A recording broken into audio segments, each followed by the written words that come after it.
Good evening. Hi, everybody. So, well, I always say good evening because it's evening my side, but it might not be evening your side. So, hi, good day, good afternoon. Hope you are all well. Sunday today, and we are on day 7 of our body reboot. Now, I wonder how you're all doing since our first day of intention and everything that we've gone through in the last few days together. So I hope you've managed to do at least 1 or 2 of the daily do's. And if you have, I'd love to know how you're doing. So mainly, I just want to welcome you back and welcome to the new people because I've seen there's been a couple of new registrations. So welcome to the Menopause Clubhouse and mostly welcome to the body reboot. It's lovely to have you here. Please be sure to go back right to the day 1 and try and catch up if you can. Most of the lives are about 10-15 minutes, except for the first one is a little longer, and see how you go. Otherwise, just watch the recap on every day, like they will be written in the notes.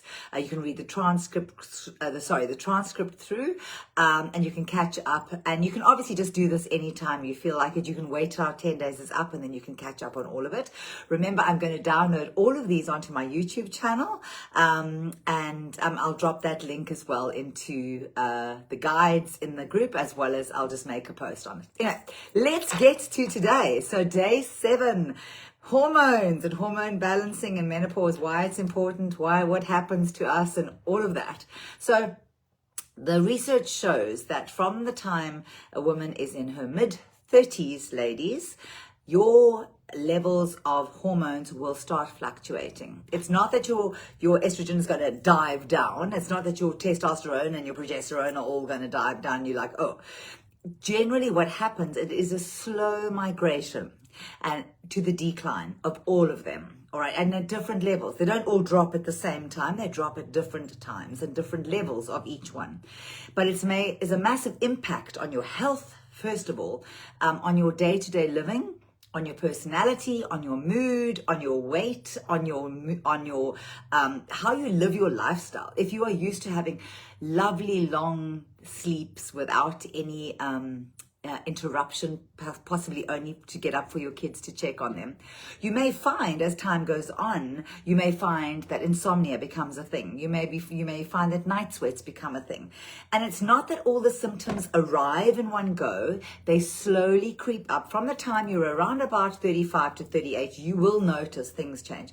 If you are not on any kind of contraception and you are just watching your cycle, you will notice your cycle will start to change. Sometimes it's a longer cycle, sometimes it's a shorter cycle, and these are things that you do need to keep your eye on, because if you're not on any kind of contraception, that is definitely something you want to look at if you are not planning on having any more children to add to your family. Okay, so just remember, just because you hit perimenopause and menopause, it's not the time to come off of your contraception. And this is when sometimes the little oopsies happen when women are in their late 40s. Yes, it can happen. You only need 1 egg and you only need 1 sperm. So it's very important to keep up with your contraception in whatever form you like to have that at. And they also say, until you are fully in menopause, so menopause is the day, and you don't know it's the last day until it is the last day. So you can only know it's the last day when you look back. So the last day of having a period, and a year must pass, 12 months uninterrupted with no period, not even spotting, nothing, for an entire 12 months. And then you can look back and go, oh, now I am in menopause. So menopause is literally, it lasts actually just 1 day. So until you are 100% had that 12 months with no period at all, and then still it's a good idea to go and get a blood test done. Let's go get those hormones 100% checked, that there's no little eggs floating about still. Very important, because there have been pregnancies that have happened because people think, oh, well, I'm in menopause, so there you are. Well, no, there's no there you are. It's only there you are once you 100% know. So don't put yourself at risk without knowing what is actually happening in your body. So make a note, ladies. You need a diary. You need to make a note. This is a very important thing. This is gospel. You make a note of what happens when. Your periods will start to change. And unless you've got the app on your phone, there's a couple of very good apps.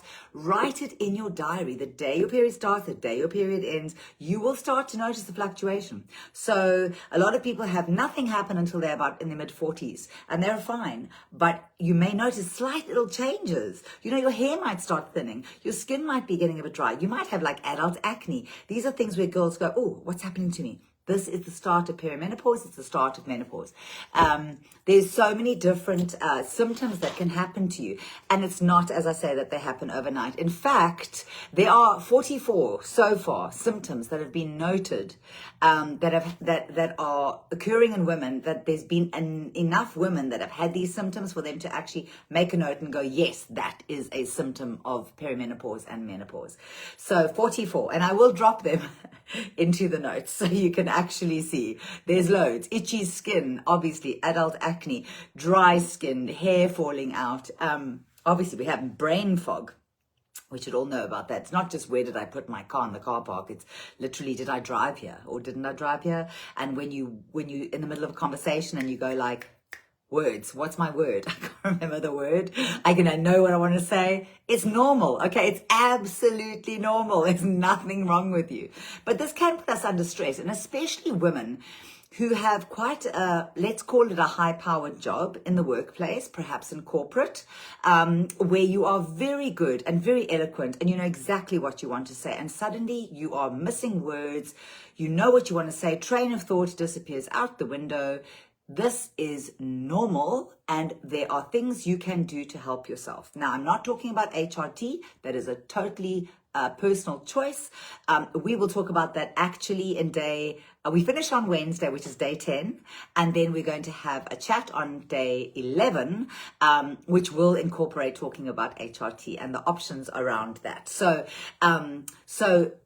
if you find there are things happening to you, please be aware that perimenopause will creep up on you. And like I said, I had a friend in her 40s say to me, oh, I'm nowhere near menopause.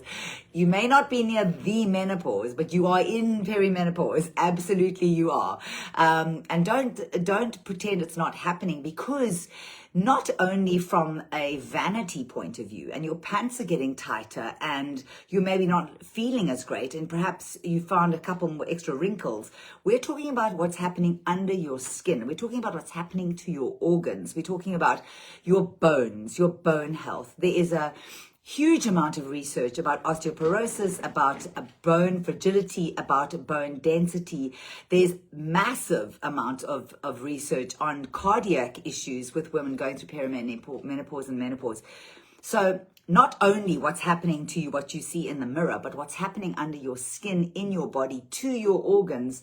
It is imperative that you look after your health. Absolutely imperative. So on that note, let me not put the fear into you, but let's have a think. Okay, so as we transition into perimenopause and menopause, our estrogen, progesterone, testosterone levels are all going to fluctuate, like I just mentioned. It will cause things. And not at the same level as each other. You and your friend will have completely, maybe similar symptoms, but different levels of them. So hot flashes, weight gain, especially around the middle. You'll have brain fog. You could have brain fog, sleep disturbances. You might be craving certain foods. You may not be craving certain foods. And this is because your hormones are all a little bit out of balance. And that's not your fault. It's totally normal. And here's what happens. So if you find that you are suffering from hot flashes, night sweats, a good idea is to have a look at your diet. So everything around what I'm talking about today is diet related. And by diet, I don't mean diet as in cutting out. I mean diet as in what are you eating? And let's try and adjust what you are eating, which is maybe not serving you, to things which will serve you. So phytoestrogens and food and phytoestrogens will definitely help. And there are so many. I will give you a list. Just look down in the comments. I'm going to give you a list of all things which are good for you. So also, obviously, we're trying not to have any high glucose meals. We're trying not to have things like too many cookies and too many cakes. That's going to spike our glucose. That spikes your insulin. At the end of the day, your body just stores that, and it gets stored as body fat, especially around your middle. We spoke about insulin resistance the other day. We spoke about cortisol. These are all things that are perfectly normal. However, they do get a bit out of balance as you go through perimenopause and menopause. You need to also have a look at taking in magnesium. Great for sleep, great for mood. Also helps to support your neurotransmitters like serotonin and dopamine, which we all know about. All those are happy things. It helps to improve your sleep. So if you're eating properly and you're not eating inflammatory food and you are having a lot of anti-inflammatory food, this can actually ease the aches and pains and stiffness and swelling, and it will help, and so you won't have such an uncomfortable sleep. Also, magnesium as well as omega-3, very important. Super duper good for joint pain. And remember that your body actually can't manufacture these things. You actually need to get them from your diet. So that's the only way you can actually get in the omegas. So very, very important to make a note of what you need to take in. And again, I'm going to drop that in the notes and I'm going to talk about it in a minute. So small little swaps that you can make. Okay, so the best foods that you can do and help yourself with, the menopause-friendly food, we'll call it, to help balance your hormones naturally. Okay, so we're going to talk about things like flaxseed and chia seeds. These are rich in lignans, which actually help to regulate your estrogen levels. Soy, not everybody loves soy, but also if you're going to get soy, please get the organic soy. There's soy, and then there's soy, and then there's soy. So like there are different levels of soy, and you want to make sure you're getting in the organic one, which is not then sort of soaked in all different types of chemicals, which are clearly very bad for your body. So you do need to have a look at that.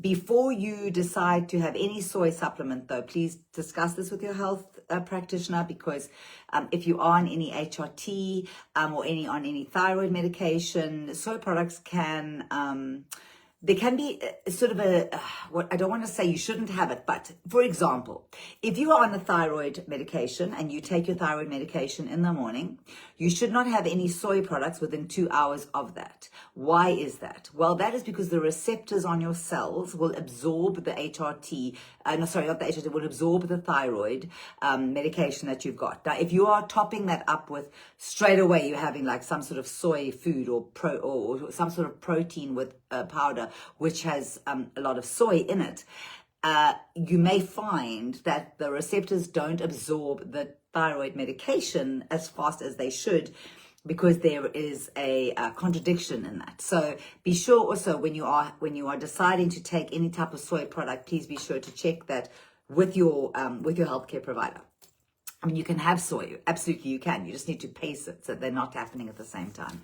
All right, cruciferous vegetables. Listen, broccoli, kale, cauliflower, Brussels sprouts, our favorite, do help detox your excess estrogen, and they do support your liver function. So they're absolutely brilliant. You always hear about cruciferous vegetables, and you can usually just type that into Google. They're going to give you a massive list of that. Berries high in antioxidants. They help reduce inflammation and oxidative stress. We'll be talking about that also later on. Things like avocados, nuts, these are all healthy fats, very, very good for your body. Also essential for hormone production. We've also suggest leafy greens. Now, leafy greens will help with providing you with, obviously, with fiber. Now, fiber is very important for your gut, like we spoke about it a couple of days ago. It helps with your whole digestive process, but also very, very good to have in your digestive tract, and great for your microbiome. So turmeric and ginger, another thing. Also, just to remember, if you ever are adding turmeric to any kind of a meal, a crack or two of black pepper is essential. Otherwise, the turmeric is not activated. So you'll always find that when people make, they make like these turmeric shots. And if you have a look, if you buy it in the store or you see a recipe, you'll always wonder, why is there black pepper? Well, that's exactly why there's black pepper, because turmeric will not be activated. The enzymes need to to have the black pepper to activate that. So if you're making any food with turmeric, a curry or something, a crack of black pepper will help. If you make a turmeric shot, which you often has like citrus and ginger and lemon and a couple of other things in it, and turmeric, and then you need to add a bit of black pepper as well. Okay, you actually don't even taste it, but it's essential that you have it.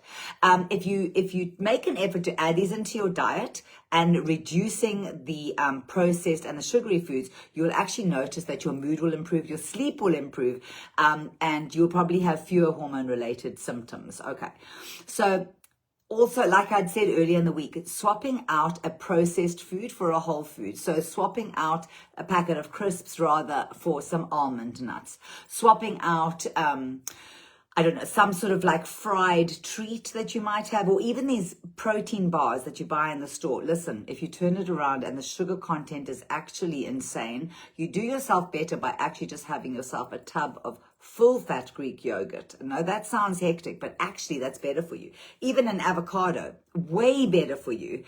And a lot of companies now get away with typing protein bar on their protein bar. Yes, there's protein in the protein bar. Of course there's protein in it, but it's not a protein dominant bar. It's just a protein bar. It's a protein bar. Just like it's actually a sugar bar. It's a carbohydrate bar. So please don't be fooled by these fabulous amounts of marketing that you see out there. We won't say who they are, but you can go and have a look, and you walk down the grocery aisle and there they all are competing with each other, and the word protein is getting bigger and bigger. Yes, they have protein in them. Of course, it's fine. They do. They're not lying, but it is not a protein dominant food. So you want to flip that over and have a look.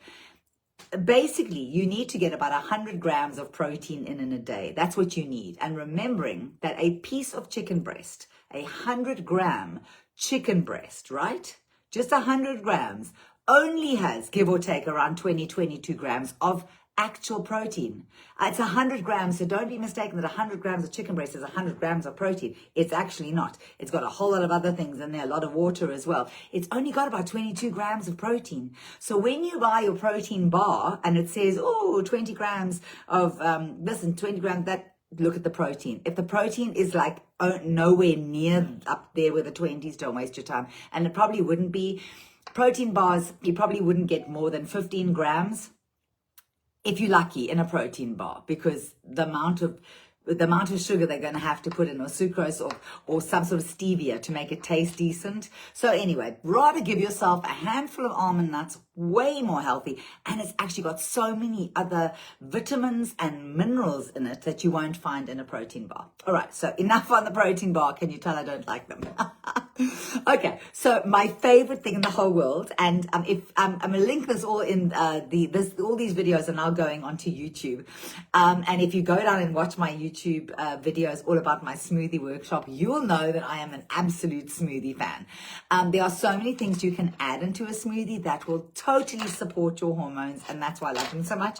Also because they taste nice and they're super quick and easy to make. Plus, things that are just slightly turning, like your bananas. You take your bananas, peel them and chop them up and put them in a little Ziploc, throw them in the freezer. When you're ready, you can put them into your blender and they come out ultra creamy. Most fruits that you end up putting into the freezer, or you buy them frozen and you put them into your smoothie, are way better than putting in the fruit, because of the water content that they hold, it just helps to sort of creamy it up. I don't know why it does that, how it does that, but it's fabulous.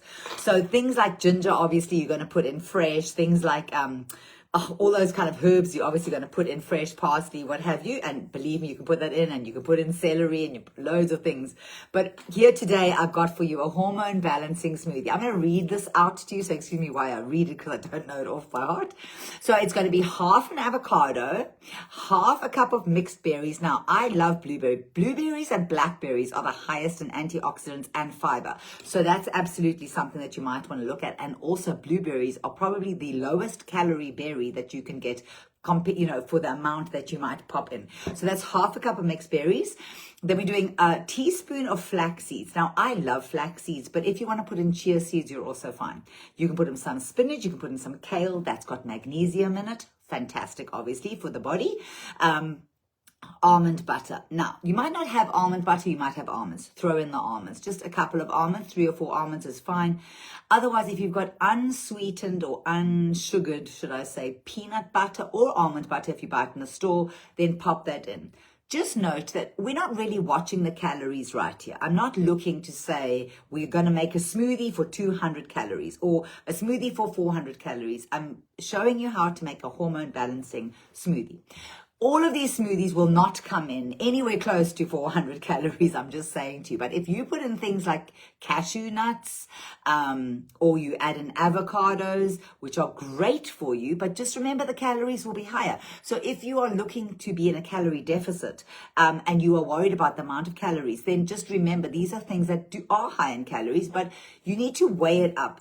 Are the calories that detrimental to the benefit of what you're looking for? And most of the time, for me, I'm not looking about the calories. I'm looking at how can those nutrients serve my body and support my body. And that's what I'm looking for. Okay. So you're going to put in your almond butter and then almond milk. Now, if you're an almond milk person, put in the almond milk. If you're not an almond milk person, put in your coconut milk. Put in your hazelnut milk. Whatever you want to put in. I am moving away from suggesting anybody puts oat milk into anything because really oats are just oats and they just creamy oats. So oats are, yes, they do have protein, but they are packed with carbohydrates and therefore there are lots of calories. So it's not essential that you use oat milk. If you're obsessed with oat milk, absolutely carry on. But otherwise, I'm going to suggest you swap out to a different plant milk, specifically when you're making your smoothies, because we're trying to make sure that we're not crazy with the calories, because that's not going to serve you. And there's other milks that, that are going to be better for you. If you like your coffee with oat milk or your cappuccino with oat milk because it makes it taste a certain way, I get that. Like I will only have a matcha with coconut milk. I will not have it with any other milk. For me, it tastes weird. And my coffee, I only drink black. So there are people that like coffee and they love it with oat milk. And they also like maybe having their latte and they love to have that with almond milk.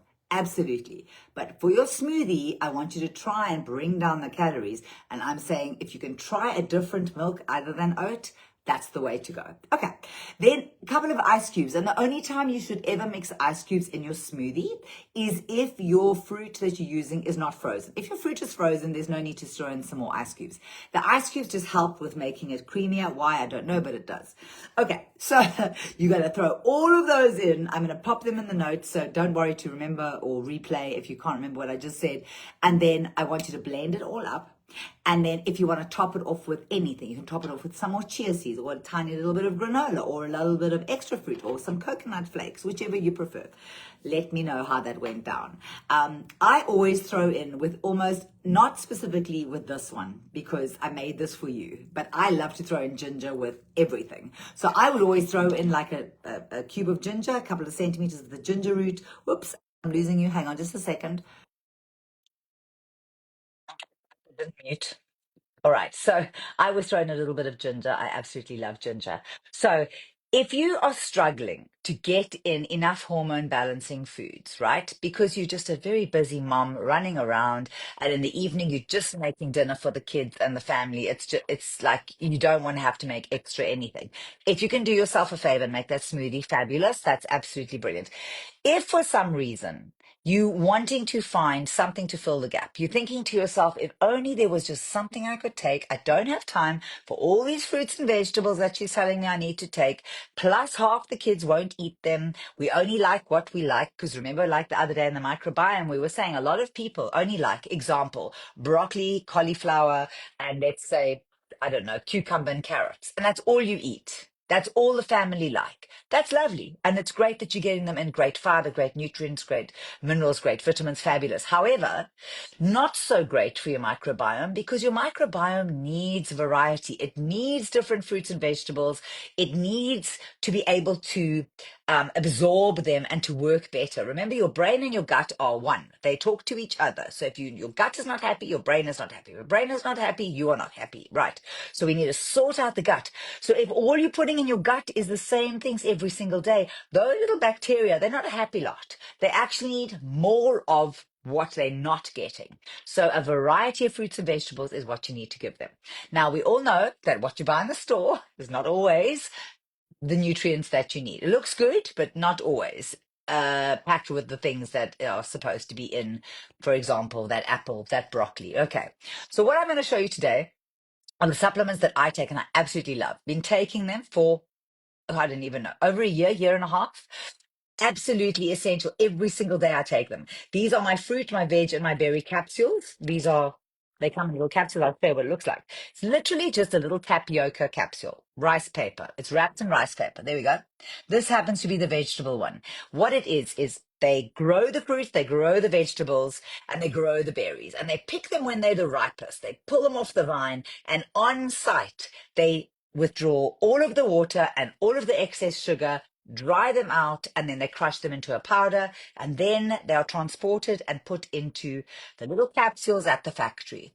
Those get put into these little tubs, transported all over almost the entire globe, and these last for ages. And the whole thing is this is super convenient. Now the joke is there are over 30 fruits, vegetables, and berries when you take all your capsules. So you take two of each of them.